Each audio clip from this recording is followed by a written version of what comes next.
Jésus payait-il la dîme?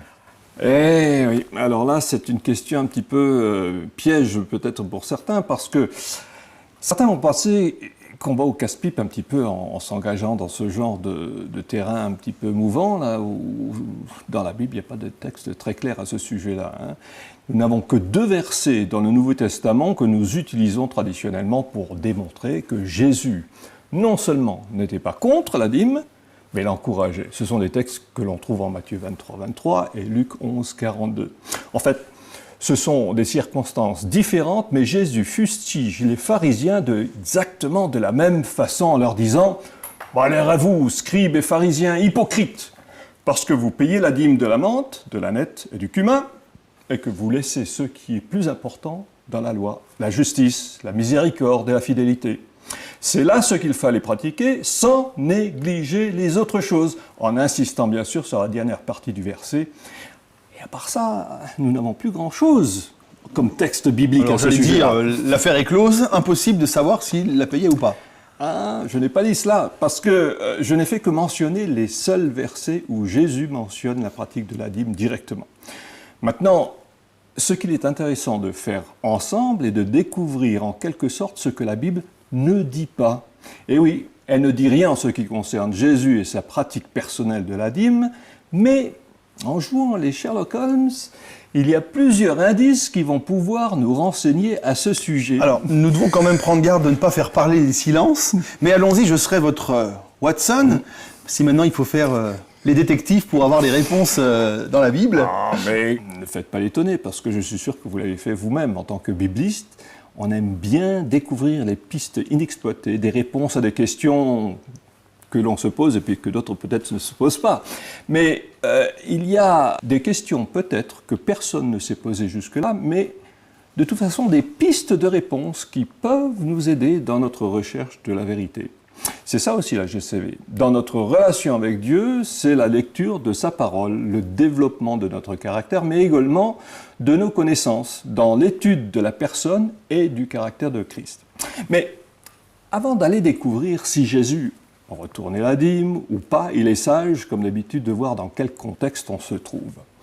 Et dans l'occurrence, de connaître quelles étaient les pratiques du temps de Jésus. Alors, il faut remonter dans les livres historiques un petit peu, mais il y a un historien bien connu, qui était Joseph, et lui, d'après lui, rendre la dîme était une pratique déjà très courante au moment de l'époque de Jésus, jusqu'à la destruction du temple de Jérusalem en an 70. Rappelons en passant que Joseph était un lévite, né pendant l'année 37, qu'il était donc un témoin direct de ce qui se faisait. Il ne rapporte pas des oui-dire. Et à l'âge de 30 ans, il écrit ceci.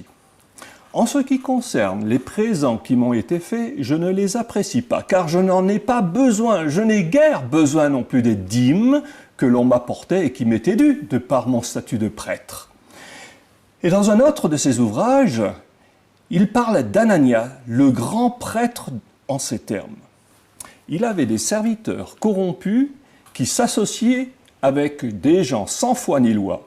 Ils allaient sur les lieux de criblage et prenaient, en usant de violence, les dîmes qui appartenaient aux prêtres. Ils ne se gênaient pas de frapper ceux qui ne voulaient pas leur donner ces dîmes. Il y a d'autres prêtres qui agissaient de la même manière que ces serviteurs, sans que personne ne s'y opposât. Tant et si bien que des prêtres honnêtes et dans le besoin mouraient de faim. Alors c'est quand même un témoignage important, car techniquement parlant, ils étaient tous sous le joug des Romains et les lois de l'Empire romain prévalaient sur celles d'Israël à cette époque-là. Cela veut dire qu'ils n'étaient pas obligés de rendre la dîme.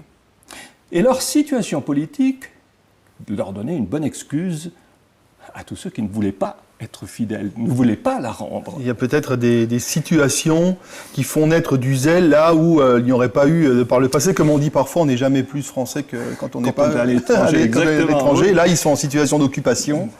Exactement. Mais c'est ce que l'on fait, et en général, quand on est à l'étranger, vous faites bien de le souligner, parce que en Israël, à l'époque, la présence des Romains va susciter un réveil des pratiques religieuses qui vont probablement devenir un signe d'identité. Celles-ci sont mises en avant par 3 groupes de personnes qui vont se spécialiser dans l'observation de la loi. les Sadducéens, qui sont retournés au Pentateuque, la seule autorité qu'ils reconnaissent, les pharisiens qui acceptaient, eux, l'Ancien Testament et qui étaient extrêmement zélés en ce qui concerne la religion des patriarches. Et nous reviendrons d'ailleurs sur leur rôle en ce qui concerne la dîme de Jésus, car ils ont été à plusieurs fois les catalyseurs qui testaient Jésus. Et ensuite, au IIe siècle de notre ère, va émerger les Esséniens qui, eux, renoncent à tout bien matériel et vivent les vertus de la pauvreté dans leur communauté, qui vivent le plus souvent dans le désert. Alors, les pharisiens étaient des payeurs de dîmes par excellence.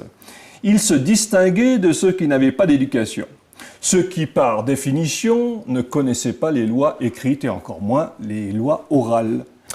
De ce fait, les pharisiens se considéraient comme étant des aristocrates et les autres comme étant de vulgaires gens du peuple sans instruction, qui se préoccupaient peu des lois orales qui avaient été données à Moïse. Il est donc alors assez important de savoir dans quel groupe Jésus était-il classé par les pharisiens. Voilà. Ça, c'est la question à laquelle nous allons essayer de répondre dans cette émission, parce que c'est important. Bien, alors où allons-nous chercher les indices qui relient Jésus à la dîme ?